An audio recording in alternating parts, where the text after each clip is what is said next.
जेवते ते मानीचे बघ असं तू मानायला सांगितलं आहे. म्हणजे तुझी दृष्टी तू व्यापक कर. आता आपण काय झालंय, आपली दृष्टी फक्त संसारातच गुंतलेली आहे की नाही? संसारात गुंतलेली. आणि संसार कसा आहे? संसार दुःख मुळ तळूकडे विश्रांती नाही कुठे, रात्रंदिवस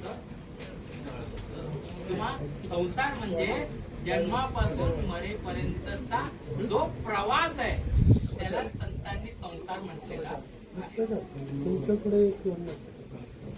जन्मापासून मरेपर्यंतचा जो प्रवास आहे त्या प्रवासामध्ये आपल्याला बरेच मिळतात, सगळे सोयरे सगळे मिळतात. शेवट पण काय असतं? शेवटी कोण असतं? याच साठी होता केला अट्टहास आणि शेवटचा दिवस गोड व्हावा.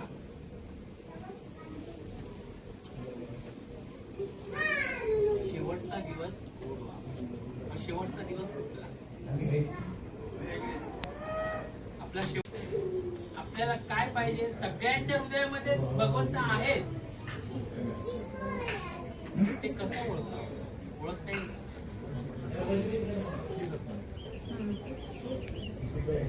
ओळखता येईल का? कारण नाही ओळखता येईल. कारण ते ओळखण्यासाठी आपल्याला ज्ञानाची गरज आहे. आणि आपलं कसं झालंय, आजन्म मरणाचे देह धर्म समरतो आणि ममत्वाचे सूत घेणं जवळ. जन्मापासून मरेपर्यंत देहाचे धर्म ते माझे धर्म मानत गेलो आहे. म्हणून आपल्याला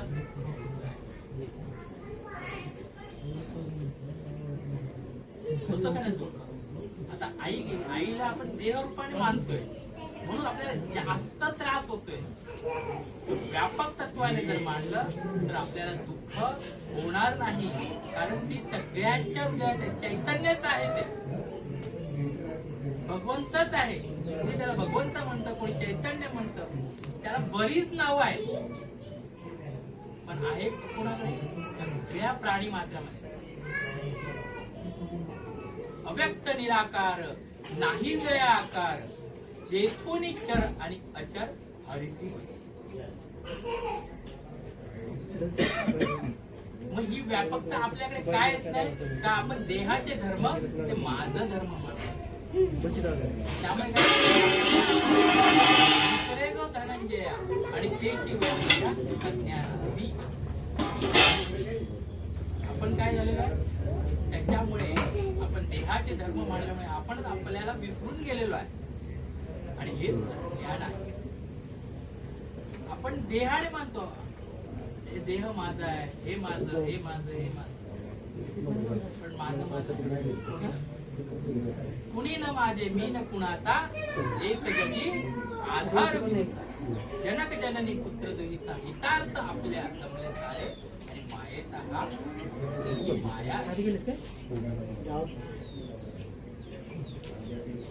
या मायेमुळे आपण सगळे एकत्र आलेलो आहोत. त्याच्यामुळे आपण माया काय करते? आपण एकत्र आलो. पण ही माया कशाने जोडली आहे? शरीराने. माया म्हणजे थोडक्यात शरीर आहे.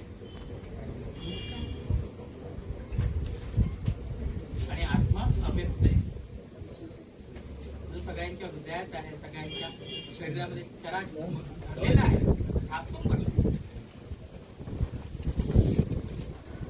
भगवंत आपण दुःख जे मानलं ते देहाचं दुःख मानत होतो.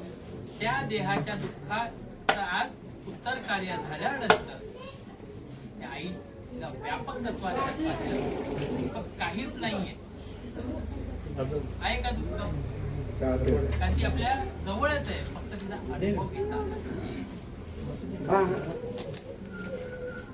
तो अनुभव कसा घ्यायचा? आई दुसरं तिसरं म्हणजे आई म्हणजे चैतन्य. चैतन्य म्हणजे काय? भगवंत. तुम्ही आम्ही भगवंतच आहात. मग त्या निमित्ताने मी आईचं महत्व तर सगळ्यांना माहिती आहे. मी काय पामरण आणि महाराज एवढे ज्ञानी माझ्याकडे माझा परम भाग्य आहे की आई यांच्या जवळ यांच्या दर्शनासाठी त्यांचं शिष्यत्व तिने स्वीकारलेलं एवढं त्यांचे कृपा आशीर्वाद आहे. त्यांच्या समोर माझं पामराला तो प्रवचन करण्याची सेवा मिळते हे माझं परम ह्या ज्ञानी माणसासोबत मी काय बोलावं, काय वर्णन करावं त्या आई, काय बोलू माता न पुरे वाणी मस्तक चरणी. तर आजच्या प्रवचन रूपी सेवेसाठी जी उभी निवडलेली आहे तर आईचं महत्व सगळ्यांना माहिती. पण आई म्हणजे काय, भगवंत. भगवंत आपण सगळेच भगवंत. तो भगवंताचं स्थान कुठलंय, भगवंत कसा ओळखावा, भगवंत ओळखण्यासाठी आपल्याला काय पाहिजे, काय साधन पाहिजे आणि कुणाकडून घ्यावं, ह्या निमित्तानं ह्या प्रसंगी ओवी निवडली. तर माऊलींनी ज्ञानेश्वरीच्या 15व्या अध्यायामधली 431वी ओवी आहे. एरवी सर्वांच्या हृदय देशी मी अमका आहे ऐसी ते बुद्धिस्ती ते मस्तकामी. एरवी सर्वांच्या हृदय देशी मी अमका आहे ऐसी. देह म्हणजे आई आहे. तर देह कसा आहे, नाशवंत आहे, तो जाणार. पण त्या देहामध्ये चैतन्य रूपी आत्मा असतो तोपर्यंत आपली आई आहे. चैतन्य निघून गेलं तरी निघून गेलं म्हणजे काय झालं, तो व्यापक झाला. तशी आपली आई व्यापक झालेली आहे.